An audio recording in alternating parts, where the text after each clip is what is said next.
नमस्कार दोस्तों, मैं महावीर कर्मा श्री वेदा एकेडमी पर आप सभी का स्वागत करता हूँ।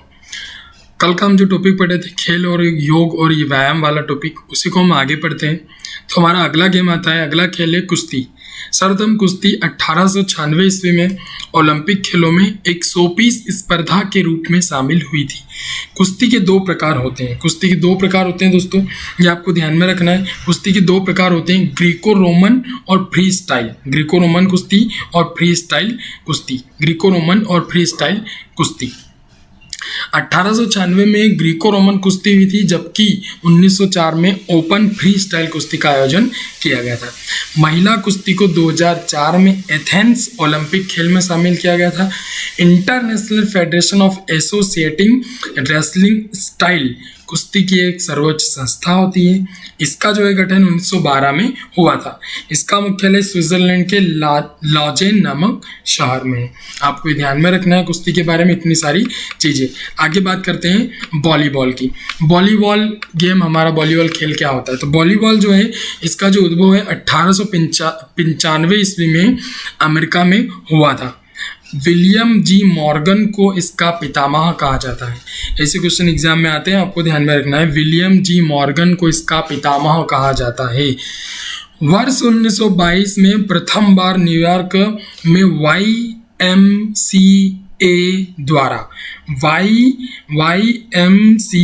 द्वारा राष्ट्रीय वॉलीबॉल प्रतियोगिता का आयोजन किया गया था। वर्ष 1964 में इसे ओलंपिक में शामिल कर लिया गया।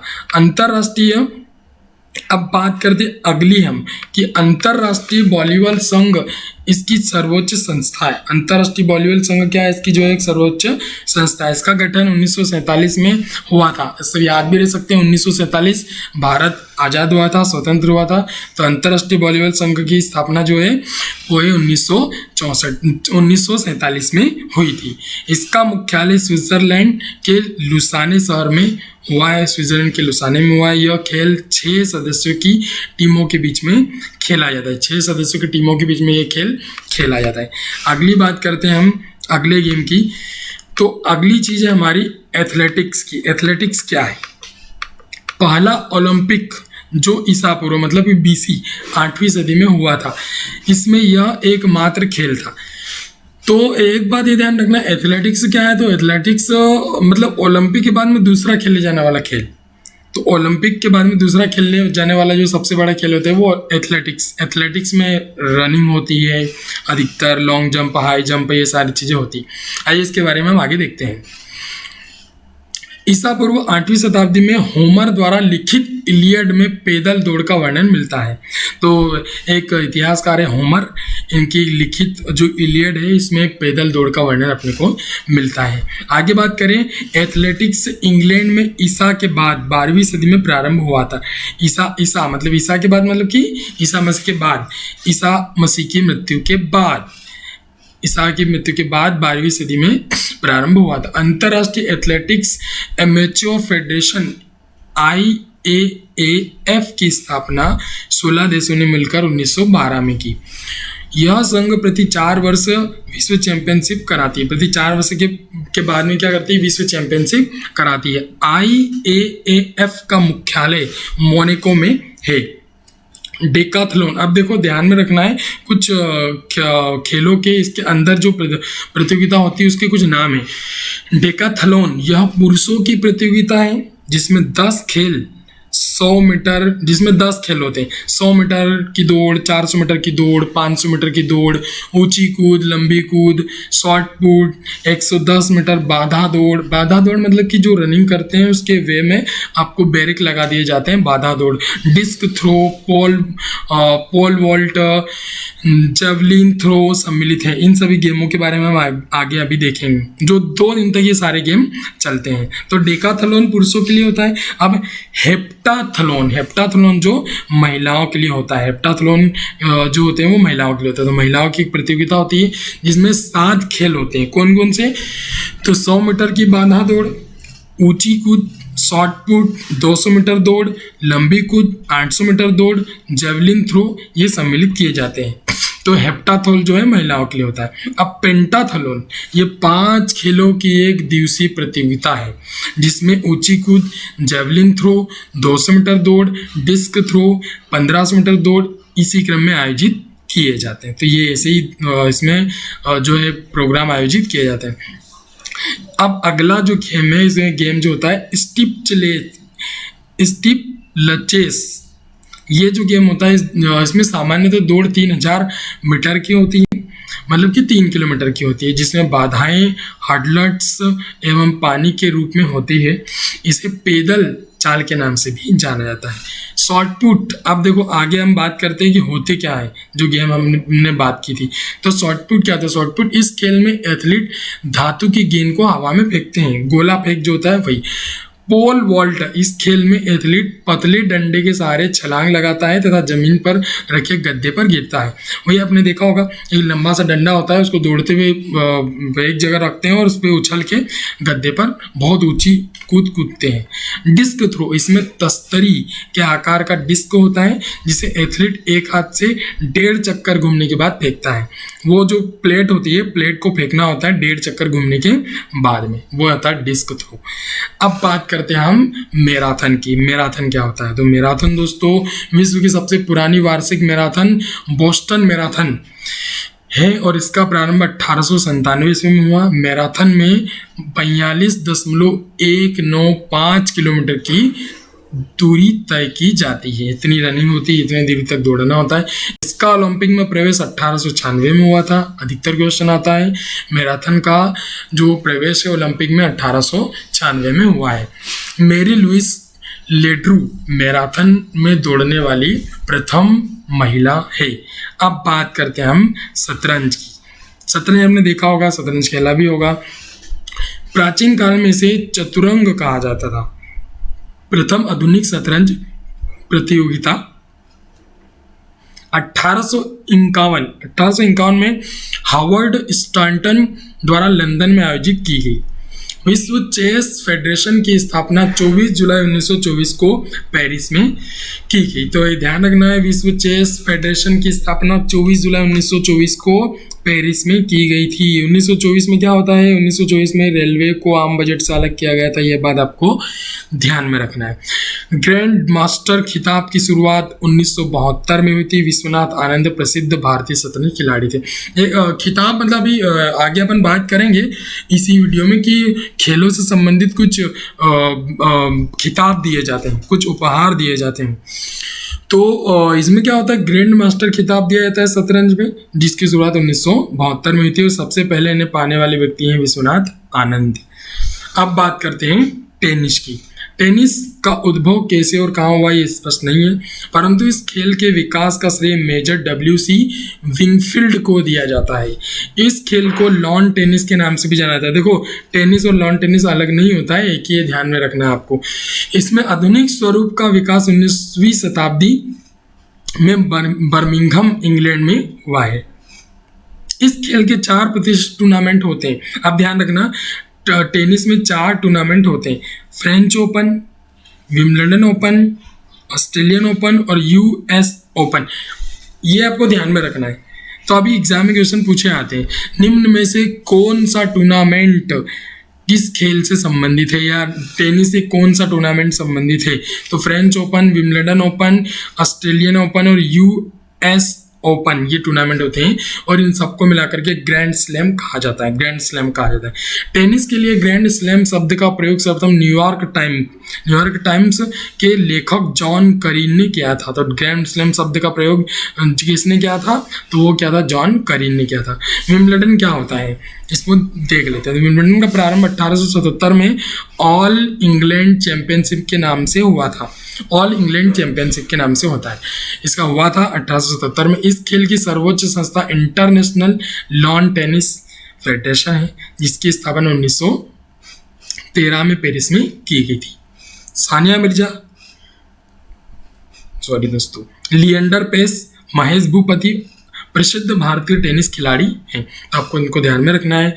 टेनिस की खिलाड़ी सानिया मिर्जा है, लिएंडर पेस है, महेश भूपति है, ये भारतीय टेनिस खिलाड़ी है और इनको आपको ध्यान में रखना है। अगली हम बात करते हैं जिम्नास्टिक की। जिम्नास्टिक क्या होता है? तो जिम्नास्टिक जो है, जिम्नास्टिक शब्द का उद्भव ग्रीक भाषा के जाइमनोन्स शब्द से हुआ है। 18वीं शताब्दी के प्रारंभ में अनेक यूरोप देशों में इसका प्रचलन हुआ है। इसको नया स्वरूप प्रदान करने में जॉन बेसेडो ने प्रमुख भूमिका निभाई है। जिम्नास्टिक का पितामह जॉन फ्रीडरिच गट्समुथ को कहा जाता है। अंतर्राष्ट्रीय जिम्नास्टिक खेल संघ की स्थापना लीजे मतलब कि बेल्जियम में 1881 में हुई। इसका मुख्यालय लुसाने मतलब कि स्विट्जरलैंड के लुसाने में हुआ है। 1903 में प्रथम अंतर्राष्ट्रीय जिम्नास्टिक चैंपियनशिप का आरंभ एंटवर्प बेल्जियम में हुआ। वर्ष 1934 में महिलाओं और पुरुषों के लिए अंतर्राष्ट्रीय प्रतिस्पर्धा का प्रारंभ किया गया है। तो यह बात आपको ध्यान में रखना है। आगे हम बात करते हैं बिलियर्ड्स की। दोस्तों बिलियर्ड्स क्या होता है? बिलियर्ड्स के विस्तार में ब्रिटेन का मुख्य योगदान है। ये कौन सा गेम होता है, क्या होता है, इसके बारे में देखते हैं। 19वीं सदी में इस खेल के आधुनिक स्वरूप का जन्म हुआ। भारतीय खिलाड़ियों का इसमें उल्लेखनीय योगदान है। Wilson Jones, Michael Ferreira, Subhash Agarwal, Pankaj Advani तथा गीत सेठी इत्यादि इस खेल के प्रसिद्ध खिलाड़ी हैं। तो खिलाड़ियों के नाम भी आपको ध्यान में रखना है। बिलियर्ड्स खेल के विभिन्न प्रकार होते हैं। कौन कौन से प्रकार होते हैं? तो 8 बाल बिलियर्ड्स संभवतः सबसे प्रचलित प्रकार है। तो 8 बाल बिलियर्ड्स जो होता है इसका सबसे प्रचलित प्रकार होता है। इसमें 15 बाल का प्रयोग भी होता है, जिसमें 8 काली बाल होती है। बिलियर्ड्स की विश्व चैंपियनशिप का प्रारंभ 1873 में हुआ है। वर्ष 2018 में विश्व चैंपियनशिप पंकज अडवाणी ने जीता, जो उनका 18वां खिताब था।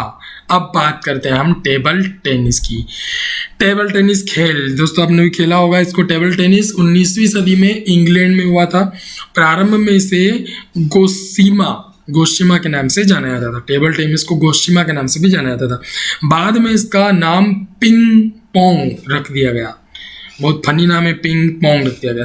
वर्ष 1926 में अंतर्राष्ट्रीय टेबल टेनिस फेडरेशन का गठन हुआ था। 1926 में इसका गठन किया गया था। प्रथम अंतर्राष्ट्रीय टेबल टेनिस टूर्नामेंट वर्ष 1926 में बर्लिन में हुआ था। वर्ष 1988 में ग्रीष्मकालीन ओलंपिक में इसे शामिल कर लिया गया। तो आपको ये ध्यान में रखना है दोस्तों कि कब इसे शामिल कर लिया गया था, कब हुआ था, ये सारी चीज़ें आपको ध्यान में रखना है, क्योंकि ये चीज़ें एग्जाम में पूछी जाती है। तो वर्ष 1988 में ग्रीष्मकालीन ओलंपिक में इसे शामिल कर लिया गया था। एशिया में टेबल टेनिस का प्रथम टूर्नामेंट वर्ष 1952 में मुंबई में हुआ। वर्ष 1926 में दोस्तों बहुत इंपॉर्टेंट चीज़ है, वर्ष 1926 में कलकत्ता में भारतीय टेबल टेनिस फेडरेशन की स्थापना की गई थी। तो 1926 में भारत में सबसे पहली बार टेबल टेनिस की स्थापना कलकत्ता में की गई है। फेडरेशन की स्थापना जो है कलकत्ता में की गई। इसको आपको ध्यान में रखना है, ये एग्जाम में पूछा जा सकता है। ताइक्वांडो क्या होता है? तो ताइक्वांडो जो है, ताइक्वांडो एक कोरियाई मार्शल आर्ट है। कोरियाई मार्शल आर्ट ये शरीर रक्षण से प्रेरित अन्य खेल है, जिसमें कंफू, जूडो, कराटे, देखा होगा चाइनीज मूवियाँ बहुत सारी थी, कंफू, जूडो, कराटे इससे संबंधित है। इससे संबंधित मिलता जुलता खेल है। यद्यपि इसकी किकिंग तकनीकी, किक करने की तकनीकी है, ये इसे सारे खेलों से भिन्न करती है। वर्ष 1988 में ओलंपिक खेलों में प्रदर्शन खेल के रूप में इसे सम्मिलित किया गया था। इस खेल में उम्र 14 से 35 वर्ष निर्धारित की गई है। इंटरनेशनल ताइक्वांडो फेडरेशन की स्थापना 1966 में की गई थी। इसका मुख्यालय वियना, ऑस्ट्रिया में स्थापित किया गया है। तो ये आपको ध्यान में रखना है। अगली बात करते हैं हम फुटबॉल की।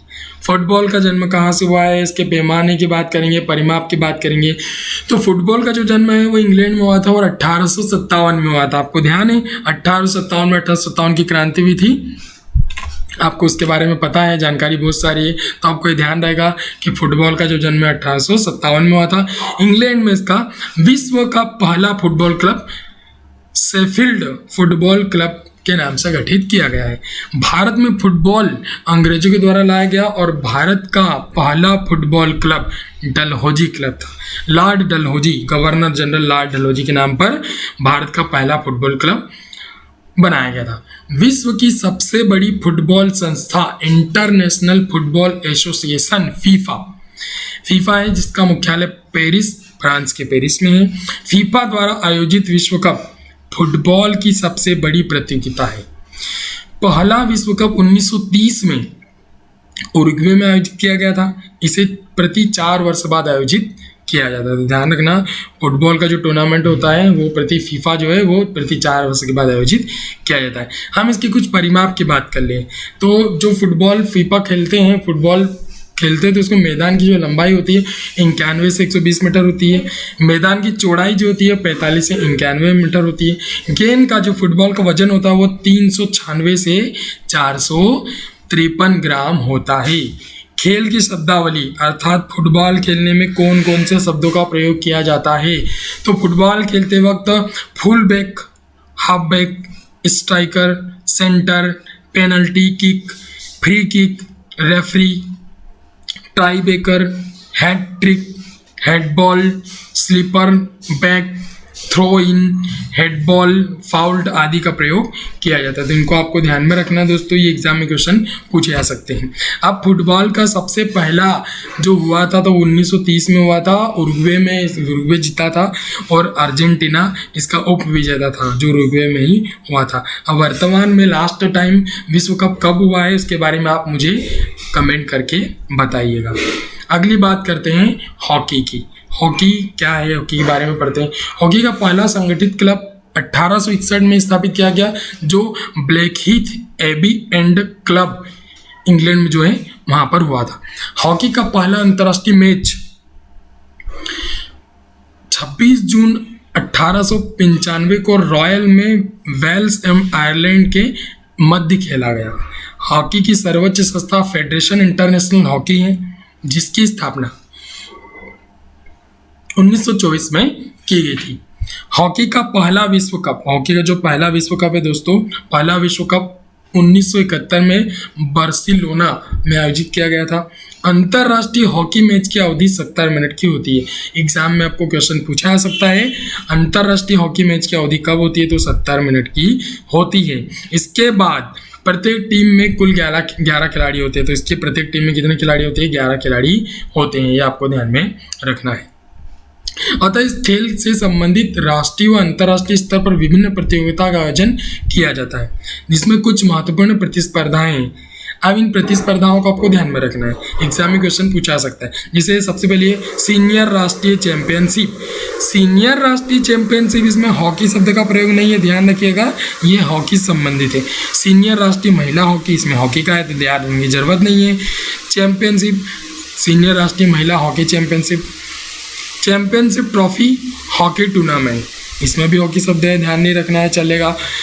एशियाई चैंपियंस ट्रॉफी व विश्व हॉकी कप, ये है। तो एशियाई चैंपियंस ट्रॉफी ये भी हॉकी संबंधित है, और विश्व हॉकी कप ये तो अब हॉकी शब्द है ही इसमें, तो आपको ध्यान में रह जाएगा।